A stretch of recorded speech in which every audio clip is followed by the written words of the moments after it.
Welcome everyone to EvTalks, Evidence global platform where thought leaders, industry experts and organizations come together to discuss and drive innovation in renewable energy and sustainability certification. Through our international symposiums, online content, and this, our new podcast series, EvTalks offers unique opportunities to engage with cutting-edge developments in the certification of renewable energy, sustainable aviation fuel, and carbon removal solutions. I'm your host, Piers Schofield, and in this episode, we'll explore the Evident Impact Programme and how Evident and Energy Peace Partners are using certification and innovation to bring renewable energy to communities around the world affected by conflict and instability. Joining me today to tell us all about it are Travis Caddy from Evident and Doug Miller from Energy Peace Partners. So first, guys, do you mind, thank you very much for joining me. Could you introduce yourselves and give us a sense of what your organisation does? So Travis, can we start with you? Sure. Yeah. And thanks, Piers. It's a real pleasure to be here. My name is Travis. I'm Business Development Director at Evident.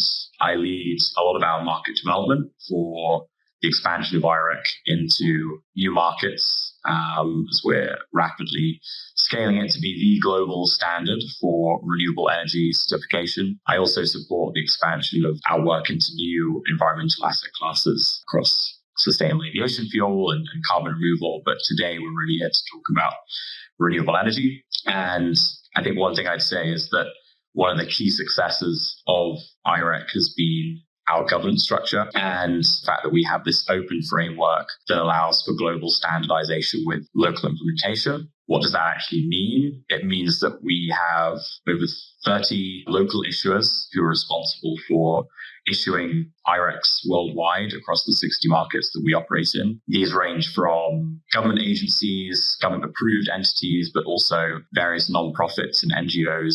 And we're blessed to be obviously joined by one today in the form of Doug from Energy Peace Partners. But we also work with the likes of Department of Energy in Abu Dhabi, EGAT in Thailand, the vertically integrated utility. But maybe I'll hand over to Doug to tell us a little bit more about what the role of the local issuer does. Yeah, thanks, Travis. Doug, just a little introduction and a little bit about Energy Peace Partners would be great. Sure thing. Well, thanks, Piers, for having me here today. Hi, everyone. Doug Miller from Energy Peace Partners.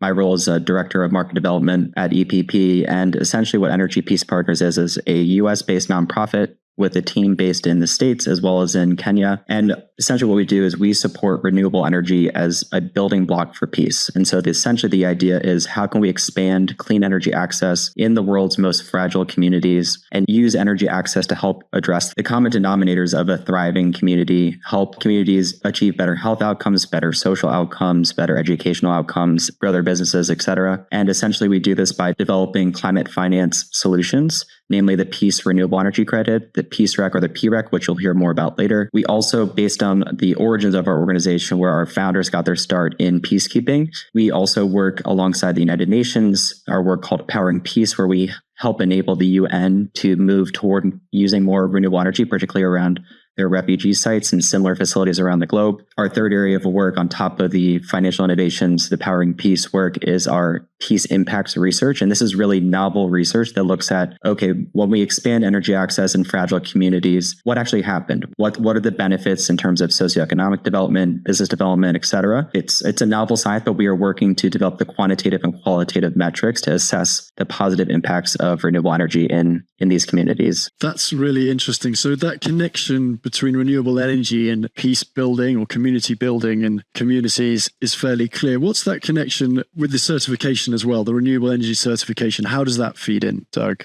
Yeah. So Energy Peace Partners, we serve both as and I'll use some technical lingo, both the global issuer of the Peace Rec, and we are also then the authorized national issuer of the IREC in 7 countries now.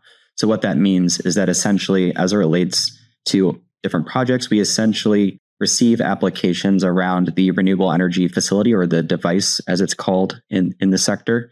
So we review applications from a project developer, so somebody who wants to build, for example, a solar mini grid. We take that information, we make sure they meet all the requirements. There's usually some back and forth. And then ultimately, if and when they meet the requirements, they then are authorized or qualified as a legitimate Peace Rec project. From there, we essentially educate buyers, we educate market stakeholders to help that developer find buyers. When there's that match, they sign a deal, there's a transaction. Essentially, then we serve the role of validating the data from the mini grids, whether it's us directly or through a third party that we work with. We make sure that if a solar mini grid that gets built is now producing X or Y or Z amount of megawatt hours of electricity, we make sure that's the case. And then based on how much they produce, whether it's X, Y, or Z, that's how many certificates or piece recs they get in their account that they can sell to the buyer. And that interaction between the developer and the buyer and this whole certification scheme is so important. And one of the main points I want to make sure that people take home, that provides an additional revenue stream on top of electricity sales that's essentially from corporations that have sustainability goals. That helps make projects bankable, helps make projects get better financing terms, et cetera. So it's really a critical lever. And so this is the role of piece recs. It's specifically supporting these types of transactions in fragile settings. One other point, zooming out a bit, I mentioned how we're the IREC issuer in 7 countries. That's a slightly broader role. And that means not just because the piece rec is essentially a subtype of the IREC, it's a special version that conveys a certain meaning. We essentially just play a broader role in a handful of other countries where we certify all IREC projects, not just PREC projects. Understood. Thank you. And we'll come back to PRECs and look at them in more detail and their impact in a while. But Travis, can we come back to you and can you explain to us from evidence perspective what the Evident Impact Program is and what motivated you at Evident to establish it? Sure. Yeah. So it was our 10-year anniversary last year at Evident. And I think that really gave us some time to pause and reflect on our impact to date, which has been huge. As I've already mentioned, we've expanded the standard in over 60 countries, and we've now issued over 1 billion IRECs. So that's over 1,000 terawatt hours.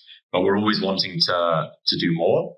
And when it comes to the Evident Impact Program, we were looking at some of the data, and we recognized that some of our customers were holding on to what we call old vintage IRECs. And when I say vintage, think of every IREC like a bottle of wine. It essentially has the year stated on it as when it was produced.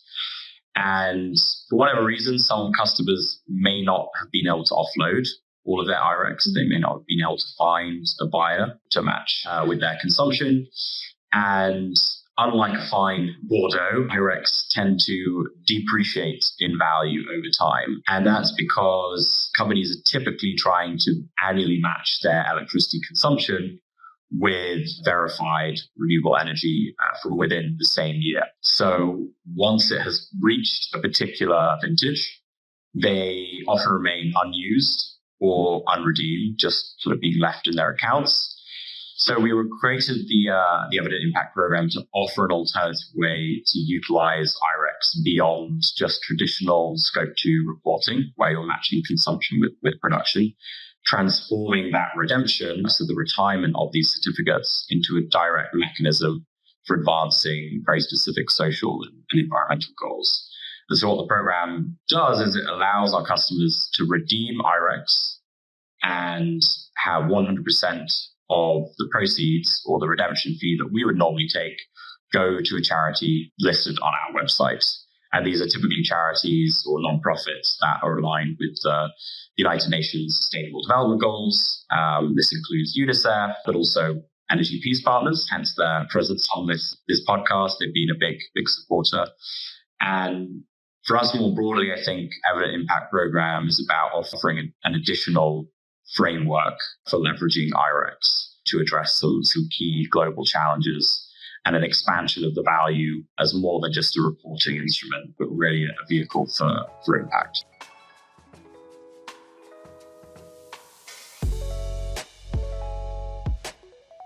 So I was going to ask how it sort of builds on what I know is Evident's mission to make renewable energy more accessible worldwide. Have you seen that happen? Has it made the renewable energy more accessible in these more difficult to reach areas?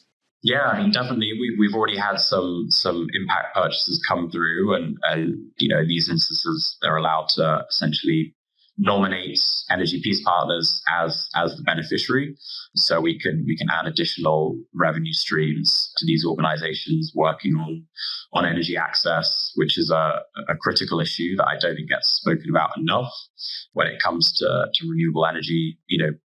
Whilst 90% of new renewable energy capacity was 90% of the electricity capacity that was built last year came from renewables. We're still finding that, many people lack access to clean electricity. I think 666 million is the current figure. So we need to do more. And Evident Impact Program is about how can we make energy not just clean, but accessible to everyone in the world. And Doug, from the Energy Peace Partners perspective, how does the Evident Impact Program align with your mission of delivering climate solutions to fragile states, conflict-affected regions? Well, the simple answer is that it provides a potential new source of revenue for Energy Peace Partners. So as a small nonprofit, we're 9 people strong. So essentially how the Evident Impact Program affects EPP is essentially that it helps provide an additional revenue source for us. We are a really impactful nonprofit. We're under 10 people. We're including a range of climate experts, energy experts, peace building experts. And so this helps us expand our general operations of essentially supporting all the work streams I mentioned at the beginning, our work around climate finance innovations, such as the Peace Rec, around our powering peace work with the United Nations, and our peace impacts research to help establish the science of the benefits of renewable energy in fragile states. And so this program, it's relatively new. We're really hopeful that this can help us expand our work. And I think as we see it too, because we play such a large role in the broader IREC ecosystem as an IREC issuer in a handful of countries and as the global issuer of the Peace Rec, we really see great alignment between the fact that for those that have old unredeemed IRECs, as Travis put it, available, why not essentially donate the value of those to EPP to support our work, help expand the IREC market globally, given that a lot of our work too is helping motivate and educate policymakers before they establish the local IREC market, because there is that prerequisite that a government has to authorize the market. We often do a lot of that pre-work to help drive that authorization forward in collaboration with the iTrack Foundation. So I see alignment both in terms of the types of work that we do and, of course, as a nonprofit that's working to expand energy access and address various SDGs. So, Doug, can you just tell me how PRECs or Peace Renewable Energy Credits actually work? Absolutely. Well, first, just for a quick context, over 600 million people do not have electricity access currently. The significant majority of whom, roughly 3/4 of whom, live in fragile settings. So the markets that EPP prioritizes, when we think of fragility, we think about their exposure to climate risk, their electrification levels, and their risk of conflict in that country. So that trifecta of factors is essentially how we prioritize countries. And we also, one other important fact is we know that we have to more than triple financing in clean energy globally to help keep the potential prospect of keeping global warming under 1.5 C possible. And so in that context, the Peace Rec is a tool providing an additional source of revenue that helps make more projects bankable. And in this case, projects that happen to be in fragile states. And so the Peace Rec very specifically is a IREC label. So what that means in plain speak essentially is that it's a specialized type of renewable energy product. It fits within the menu of how companies currently evaluate and purchase clean energy. It's in the same format. It's the same type of product as any other clean energy purchase a company makes in the US, EU, Asia, Latin America, etc. What the PREC label means is essentially that not only are you buying an IREC, which means you're buying 1 megawatt hour of verified clean electricity.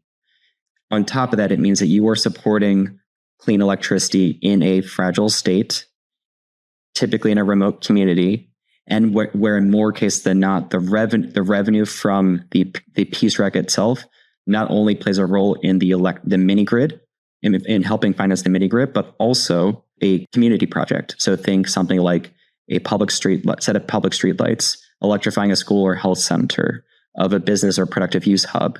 The idea is we provide what I think of as a double whammy of the mini grid plus something else that delivers an immediate benefit to the local economy, health outcomes, educational outcomes, etc. And the way that the Peace Rec market comes together, I mentioned this briefly before, we essentially work on both the supply and the demand. So we work with the developers to help identify them, educate them on what the Peace Rec is, clarify the potential value.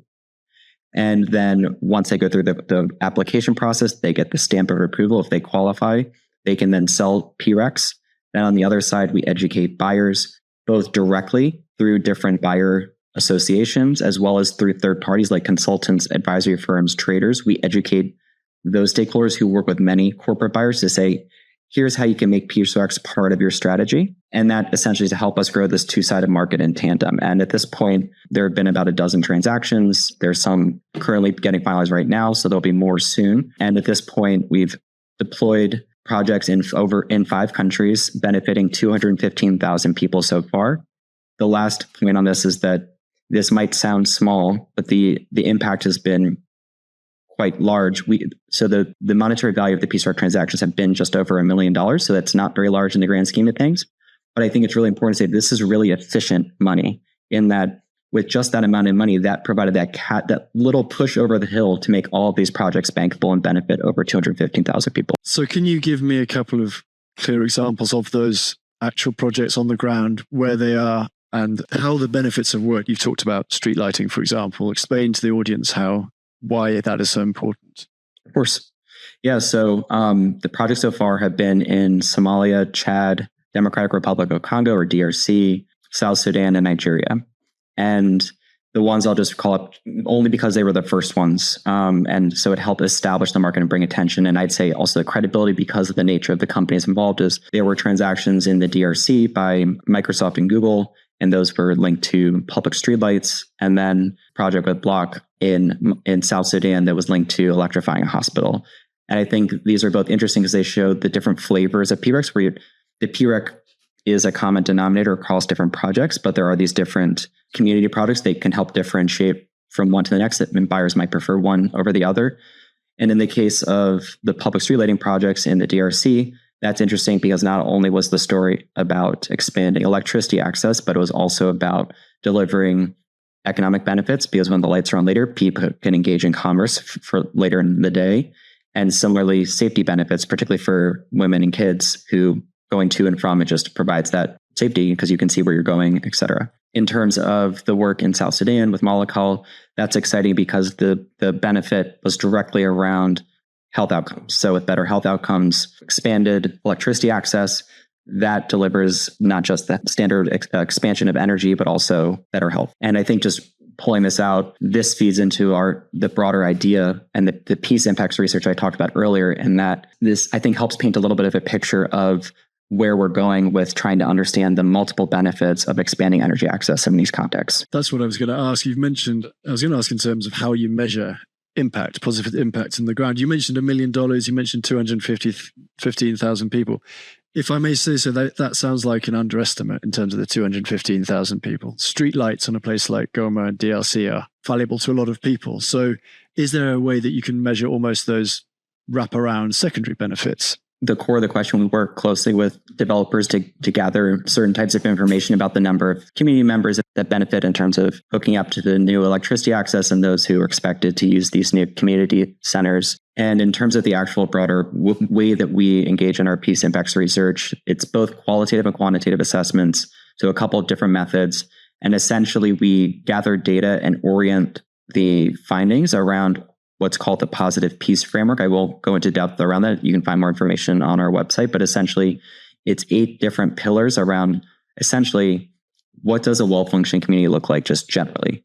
And then we look at, okay, how does renewable energy make a positive dent? So improve each of those metrics. It might be in some cases it's quite small. It might be in other cases it's larger because, alluding to the previous examples, maybe there's better security. People can have their businesses open later, or people are recovering from illnesses faster, so on and so on. So, Travis, if we come at this from your perspective, how do you at Evident measure, verify the social environmental impact of PRECs within your registry? How do you approach that?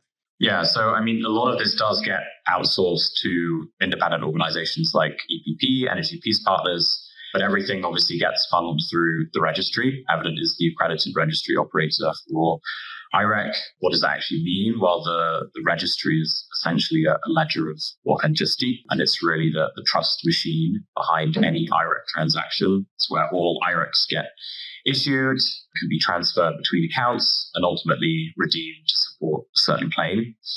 And the purpose of the registry is to ensure traceability and demonstrate that there's been no double counting of the environmental attributes and the clean energy. And as Doug's already mentioned, each IREC essentially represents 1 MWh of renewable energy generated from a certain technology, location, and time to be claimed for someone's use. All IRECs are unique. They all share a common set of characteristics in terms of exposed fact-based data, which gets verified by the grid operator and the authorized issuer.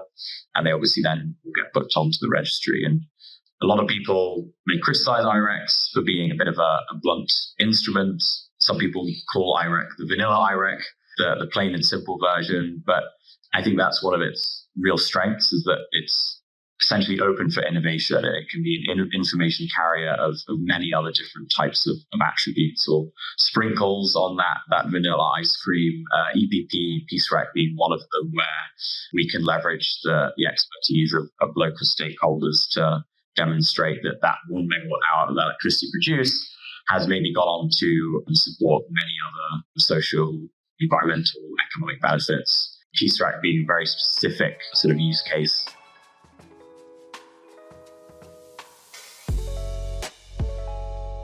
That leads very smoothly onto my next question, which I suppose is kind of twofold, and it's a question for both of you. But how do you see demand evolving for impact-linked energy attributes over the next few years? And then what would be the biggest challenges to scaling those as solutions? It's early days now, right? So, Doug, do you want to go first? And I'll come to Travis on that.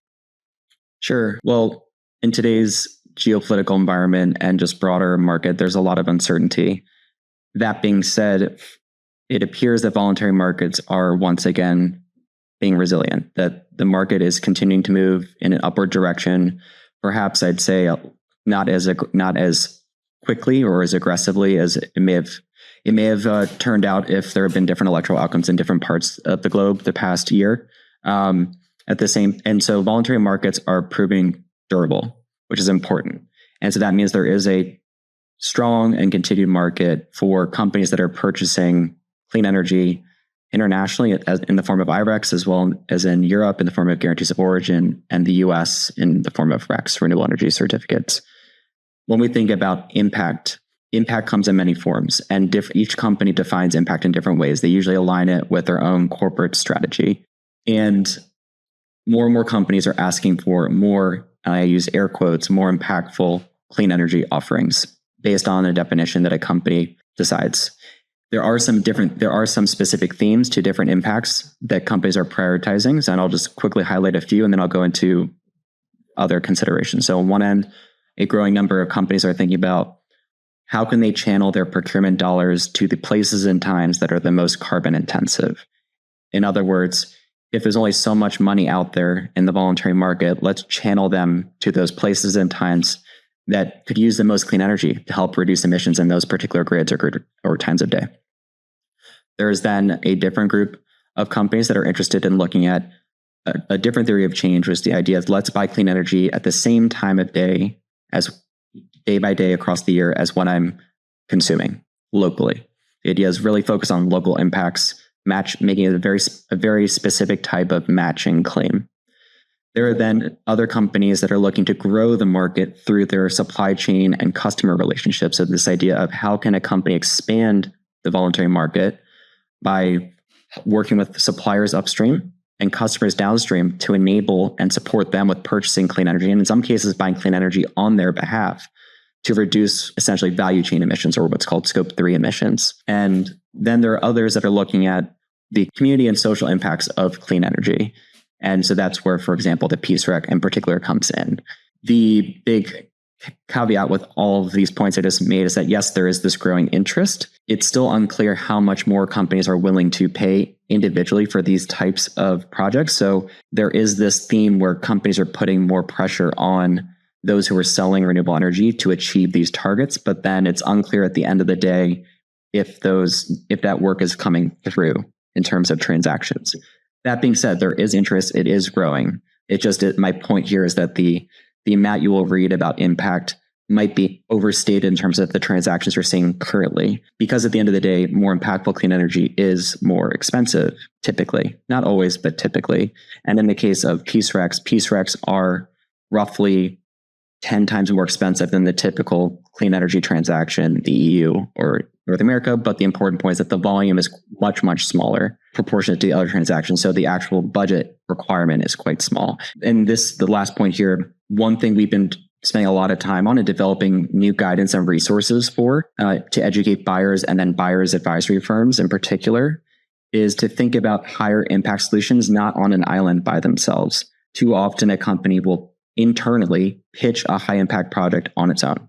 And then the conversation is a non-starter because it's 5 times more expensive or whatever it might be than the rest of the portfolio. And so we're working with educating and encouraging companies and the advisory firms who are pitching to companies to embed higher impact solutions, sprinkle it throughout a portfolio so you can blend that higher cost into the lower average cost and make it more of a reasonable budgetary request, and then move more high impact projects forward because you just happen to present it as a portfolio rather than a single item. Yeah, that makes a lot of sense. Travis, is there anything you want to add in terms of how you see demand evolving or growing or otherwise and the challenges to that growth? Yeah, I definitely echo what Doug has already said. I think we're seeing a lot of our customers now starting to ask the question, where can we have the most bang for our buck? And we're seeing some shift from customers purely wanting to match on a volume basis and looking at real value, tangible value. Companies that are no longer just saying how many certificates they need, but really what kind, whether that's from a particular country or technology to really some more like co-benefits associated with the projects. And I think as ESG expectations rise and the risk of greenwashing also does, the market towards impact-linked energy attribute certificate purchases will increase. And that will come in many forms, I think. As Doug's already alluded to, there are various market sentiments as to how we can deliver more impact on the grid, whether that's matching clean energy on an hourly basis from one's consumption, or whether we redirect that towards more carbon-intensive grids, particularly in the global south, or grids that just aren't even developed and where communities don't have access to energy, let alone clean energy. One of the biggest challenges is that the main reporting frameworks and standards like SBTI or Greenhouse Gas Protocol don't necessarily allow for these impact-based claims to be accounted for. And so there are going to have to be significant changes, I think, to those reporting standards if we're really going to see these impact-based purchases increase over the coming years. That's a question I had actually, for Doug, is around Scope 2 emissions guidance particularly. I mean, Energy Peace Partners, I understand, is sort of emphasized the need for Scope 2 guidance to better align with Greenhouse Gas Protocol core principles across all markets. Can you explain those issues a bit from your perspective and how your proposals aim to address them? Absolutely. What I'll do is start by just explaining the broad, a general context on what Scope 2 is, why it matters. So the conversation now is about how do companies set targets and measure progress toward their targets. Another way of thinking about this is what is the system of incentives and rewards for companies that engage in voluntary sustainability actions? And so everything we're talking about is based on goals and work that companies are doing voluntarily for a variety of reasons. In some cases, companies now will have to start reporting what they're doing following these same sets of voluntary frameworks, but to regulators. But that's the broader context. And so when a company is looking at their greenhouse gas emissions, there are 3 general categories: Scope 1, Scope 2, Scope 3. To try to make it very simple, Scope 1 is, are you burning anything on site? Is there a smokestack from one source or another, an oven, something in your factory, etc.? Scope 2 is your indirect emissions from mainly your electricity use. So how much electricity are you consuming and what's the carbon intensity of that electricity? Then the last is a catch-all for everything else, from your suppliers, your customers who are using your products, your flights, your employee traveling to and from the office, etc. And so everything we've been talking about today as relates to IREX and PREX falls under Scope 2. So it is a solution. Companies buy clean energy to reduce their Scope 2 emissions and the Scope 2 emissions of their suppliers and customers. So that part of Scope 3 that includes the Scope 2 of suppliers and customers. But it's a Scope 2 play. This is the incentive system. This is companies buy clean energy because they can reduce their Scope 2 emissions and achieve a renewable energy target.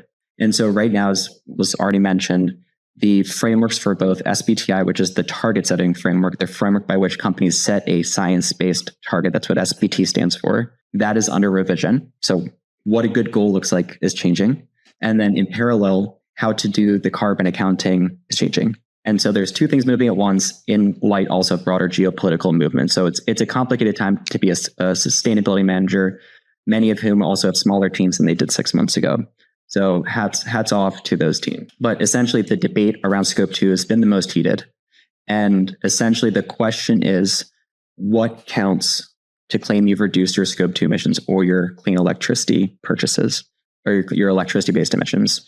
And right now, as it is, the way the market works right now is, let's say a company has offices, factories, facilities in a handful of countries.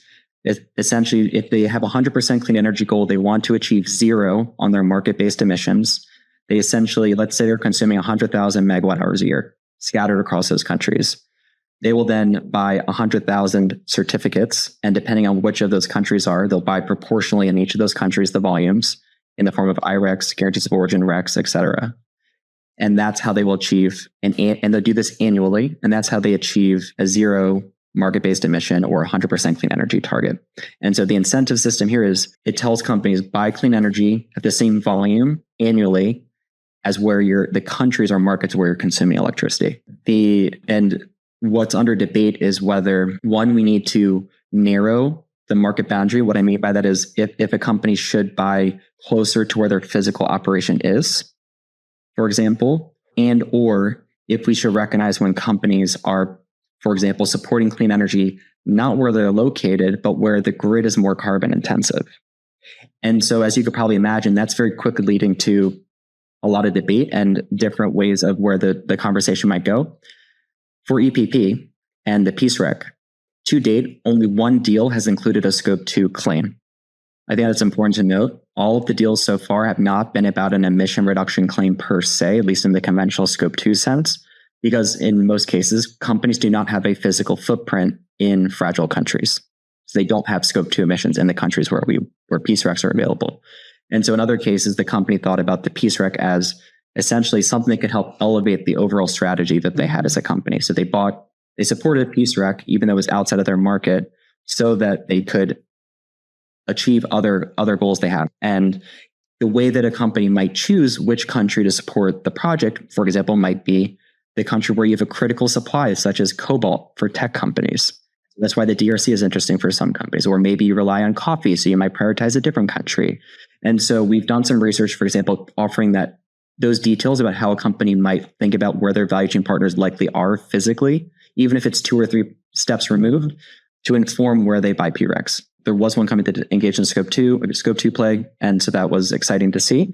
As it stands in terms of where we hope the revision will go, is that there are some changes. One change that we've asked for in a formal appeal to the Greenhouse Gas Protocol Secretariat and the ISB, which is the overseeing board, is to allow for more flexibility where a company can buy clean energy outside of their market, so outside of where they physically have a footprint, if and only if the product is higher impact elsewhere, where we define higher impact as, for example, the other grid is more carbon intensive, where in our case, the baseline would be diesel or charcoal, or you're supporting energy access.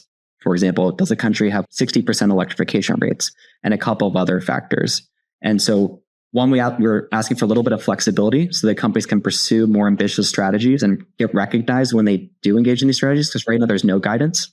The other area that we're pushing on is to require a new third reporting metric, because on top of market-based accounting, there's also what's called location-based accounting, which provides an incentive for efficiency and advocacy or relocating. We're supporting the adoption of what's called marginal emissions impact, where that metric essentially says, okay, of the clean energy you bought, what was the marginal emissions rate in those places at those times? Because that might help you prioritize one REC versus another REC, because you send a demand signal for more clean energy at a dirtier time or place. And essentially the logic for why we're supporting that is, if that becomes required, then companies will think about and have greater incentive to adopt more clean energy in more carbon intensive regions, such as Peace Rec markets and, of course, elsewhere across the globe. So I'll stop there. That's a little bit about the broader debate that's underway and where we sit. It's useful. It's a complex area, but obviously critically important. And as you say, I see a lot of debate around how best to move forward, lots of conflicting opinions. Thank you. That's really helpful. I suppose so. Let's, what next if people are watching, listening to this? Travis, if you have businesses or even project developers who want to get involved, where do they start? Yeah, I think the best place to begin is our website, evident.global. Of course, you'll find more information about the Evident Impact Program there, including the list of eligible charities that could be supported through it, and really simple guides in terms of how do you redeem IREX for impact instead of just against consumption. And I think if you are an existing customer, so you have an existing participant account on the registry, you have old vintage IREX surplus certificates that aren't going to any use, I would strongly encourage you to get behind this initiative, redeem the IREX against a charity of your choice, and 100% of that redemption fee will go towards the chosen charity. And then if you're a project developer, would encourage you to reach out to the likes of Energy Peace Partners, specifically if you're working on a project in the global south, in a fragile environment, speak to the team there. We want more and more of these projects coming through because these types of projects are, critically needing climate finance. We want to make sure that we can play a role in facilitating that. Doug, what sort of people do you want to be hearing from at Energy Peace Partners? Project developers on the ground in specific places or doing specific kinds of projects? Yeah, so I think we're hoping to hear from not just developers, but we do need more developers to help us expand the supply pipeline. Right now, there are various countries where we don't have enough PREX supply, where we have buyers, and we've had buyers waiting for a while. We actually have an RFP, for example, out for more supplies in Zimbabwe. So yes, to more suppliers, and then there's a process to go through to have your product qualified, but we think it's very much worth it with currently an average price of $45 per PREC for most projects. And we're also working to engage with more buyers. So whether you are a corporate buyer yourself or you are an advisory firm who works with many buyers and you want to find ways to integrate higher impact solutions like PREX into your offerings, check out our website. We have various resources available about, for example, how just to talk about PREX in normal language and normal conversations that you're having every day with your clients. We have this guidance already on our website. We have guidance on how to bake higher impact solutions into your RFP responses too. So check it out. And just to Travis's point, we at EPP, we are one of the beneficiaries that you could choose from in terms of the Evident Impact Program. So of course, would invite you to choose EPP. And I think just last point on why is we are rooted and work actively in expanding the global IREC market. So you can see us as a partner in this sector. We play a role as an issuer, both of the IREC in 7 countries and globally for the PREC. And we're also educating policymakers. We're working to make sure we get the incentives right with the Greenhouse Gas Protocol and the SBTI. How can we expand the market further through this set of incentives and rewards? So just want to mention that as well. Thank you. And Travis, finally, what is next for the Evident Impact Program? Is it a focus on PREX? What else have you got in the pipeline? Yeah, I see it as just one initiative of many, really, in its current form in terms of redeeming surplus certificates for impact. I think it's a real brand now that we've built the foundation for, and we're actively looking at ways that we can try and attract new buyers of impact-related energy attribute certificates. I've been looking at a lot at the sort of buy one, give one donation model that a lot of charities use, where we can start to attract new types of investors, like retail markets, where, for any electricity you consume, that could also be matched with a purchase of verified clean energy in areas where it's needed, where investment is needed most. So really, I think this is just the beginning. Obviously, please engage now, but I think we're going to have more impact-related initiatives coming through the pipeline over the course of the next year. So definitely stay tuned. Thank you both, Travis Caddy from Evident and Doug Miller from Energy Peace Partners, for joining us on EvTalks. And thank you to the audience for listening. To learn more about the Evident Impact Program, visit evident.global/EV-impact.program, and to discover how Peace Renewable Energy Credits are transforming markets and communities, visit energypeacepartners.com. If you enjoyed this episode, please don't forget to subscribe and share wherever you get your podcasts.